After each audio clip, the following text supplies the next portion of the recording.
जी नमस्कार, मैं हूं विपुल कुमार और आप देख रहे हैं बुलेट न्यूज टीवी।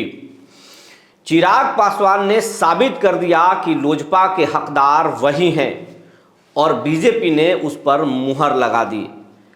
जो जानकारी निकल कर आई है, जानकारी के अनुसार बीजेपी के राष्ट्रीय अध्यक्ष जेपी नड्डा ने चिराग पासवान को लोकसभा के चुनाव के लिए 5 सीटें ऑफर कर दी है और वो 5 सीटें उसमें शामिल हैं जिस पे पशुपति पारस के तमाम सांसद उन सीटों पर सांसद बने हुए थे और वो लोजपा से बागी होकर पशुपति पारस के साथ चले गए थे।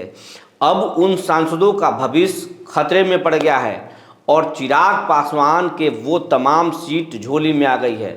उसमें से एक सांसद हैं महमूद कैसर अली, ये चिराग पासवान के संपर्क में है लेकिन उनकी बात बनती हुई नहीं दिख रही है।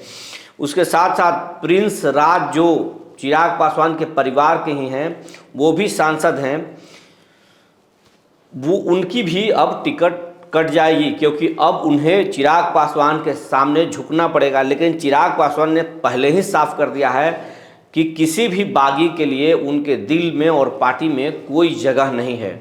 तो अब चिराग पासवान को 5 सीटें मिल गई हैं और उन 5 सीटों पर चिराग पासवान अपने उम्मीदवार उतारेंगे और पशुपति पारस के लिए एक भी सीट बीजेपी ने नहीं दिया है कि उस पर पशुपति पारस भी चुनाव लड़ पाएँ। पशुपति पारस ये लगातार कहते आ रहे थे कि वो किसी भी कीमत में हाजीपुर सीट नहीं छोड़ेंगे और चिराग पासवान के भी साथ नहीं जाएंगे।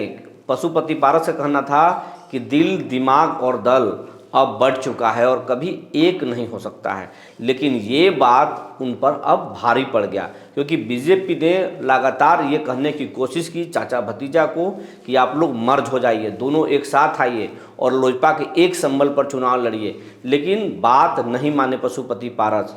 चिराग पासवान ने हामी भी भरी थी लेकिन बात नहीं माने और यही कारण है कि पशुपति पारस को एक बड़ा नुकसान हुआ और चिराग पासवान को फायदा हुआ। चिराग पासवान को 5 सीटें मिल गई लेकिन पशुपति पारस को एक भी सीट नहीं मिला।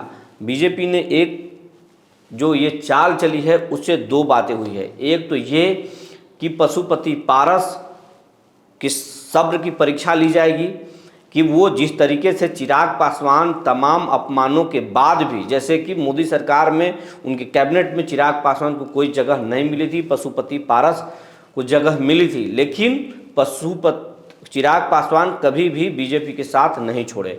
बीजेपी के और पीएम मोदी के हनुमान खुद बताते रहे चिराग पासवान, लेकिन पशुपति पारस कैबिनेट में थे। लेकिन अब अगर उनको बेटिकट किया गया है तो क्या वो बीजेपी के साथ रहते हैं या बागी होते हैं, अब बीजेपी ये देखेगा। दूसरा, पशुपति पारस का कोई भी सीट नहीं देना नीतीश कुमार के लिए एक संकेत देना है कि अब चिराग मेरे साथ हैं और चिराग के लिए आप जो सोचते हैं वैसा नहीं होगा। चिराग बीजेपी के साथ ही रहेंगे, आपको जो सोचना है वो आप सोच लीजिए। और नीतीश कुमार और चिराग की जो अदावत है वो किसी से छिपी हुई नहीं है। चिराग पासवान हमेशा मीडिया में बोलते रहे हैं कि हम बिहार के लिए लगातार आवाज़ उठाते रहेंगे, मुख्यमंत्री के खिलाफ बोलते रहेंगे। मुख्यमंत्री के नाम नहीं लेते हैं लेकिन ये कहते हैं कि बिहार में कुछ भी नहीं हुआ है और बिहार के साथ जो अन्याय हुआ है उसकी बात वो उठाते रहेंगे। दूसरी तरफ सीएम नीतीश कुमार चिराग के नाम सुनते ही झल्ला जाते हैं या अपना चेहरा सिकुड़ लेते हैं।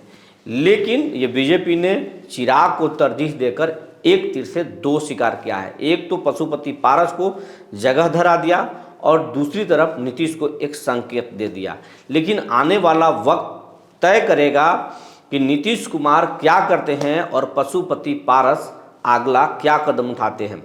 अभी लगातार पशुपति पारस बीजेपी के बड़े नेताओं के संपर्क में हैं की बात बन जाए, लेकिन मंगल पांडे ने उनको साफ कर दिया है कि अब आपके लिए लोकसभा चुनाव में कोई जगह नहीं है, आपको अब विधानसभा में आपके लिए कुछ देखा जाएगा। लेकिन अभी भी बीजेपी के संपर्क में है, कोशिश कर रहे हैं कि बीजेपी के साथ ही वो चुनाव लड़े। लेकिन अगर इधर से दरवाज़ा बंद होता है तो पशुपति पारस इंडी अलायंस में भी जा सकते हैं, इसकी भी चर्चा हो रही है। तो अब आगे देखना होगा कि वो क्या करते हैं। जो तमाम जानकारी थी हमने आपको बता दिया। तब तक के लिए धन्यवाद। और लेकिन इस खबर पर हमारी नज़र बनी रहेगी।